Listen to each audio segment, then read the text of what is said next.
imisuu ka jooga gurigaada suuqa adiga iyo dad badan oo rabo guriga iska leh ayaa waxay jecel yihiin inay ogaadaan gurigooda qiimuhu jooga inay ogaadaan suuqa ka joogo laakiin haddaan ku sheego gurigaada number kaliya bas maaha ma dhihi karo waa 300,000 400,000 sababta gurigaada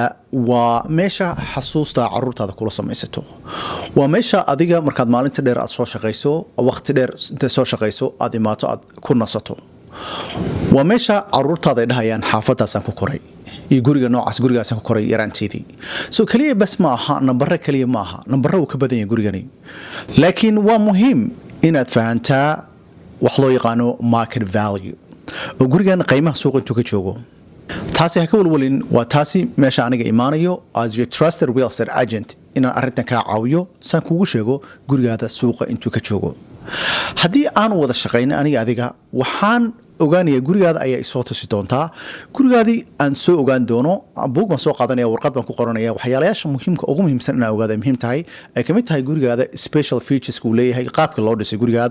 gurigaada square feet intuu yahay inaan ogaado how many bedroom uu gurigaada how many bathroom uu yahay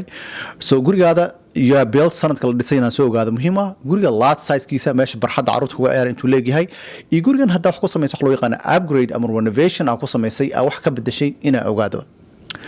so gurigan wuxuu leeyahay guri walba isku mid maaha there's something loo yaqaano unique selling point so qaab ayuu kaga duwan yahay guryaha kale gurigaaga so kadib waxaan ku siinayaa wax loo yaqaano market analysis oo ah CMA comparative market analysis oo kan ku ogolaanayo gurigaha noocaasi ama dariska kulamidka ah inta lagu kala iibsanayo anigoo eegayo guriga waxaan fiirinayaa 3 bilood oo la soo dhaafay guryaha nooca lamidka guryaha noocaad oo kale ama 6 bilood iyo mararka qaar sanad ay noqoto baan fiirinayaa guryaha wax lagu kala iibsaday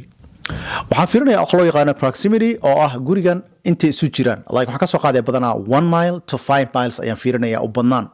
guryaha noocaasi inay kugu dhow yihiin aad bay muhiim u tahay markaan aan researchkayga soo dhameeyo analysiska aan soo dhameeyo kadib adiga ayaan kuu soo gudbinayaa exactly gurigaada intuu qiimaha ka joogo so gurigaada haddaa rabto inaad iibiso kadib suuqa ayaan gelinaynaa waxaan ku gelinaynaa lacagtaasi aan ka wada hadli doono aniga adiga markaan wada fadhiisano oo ah researchkayga aan soo sameeyey intuu suuqa ka joogo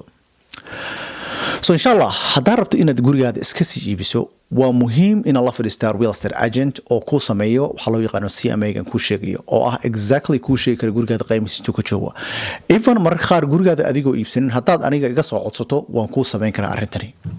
haddaa rabto inaad gurigaada iska sii gado ama guri cusub aad iibsato inshallah iga soo qabo website-kayga sahanrealty.com haddaa rabto real estate investment inaad barato ay kamid tahay buy and hold fix and flip subject to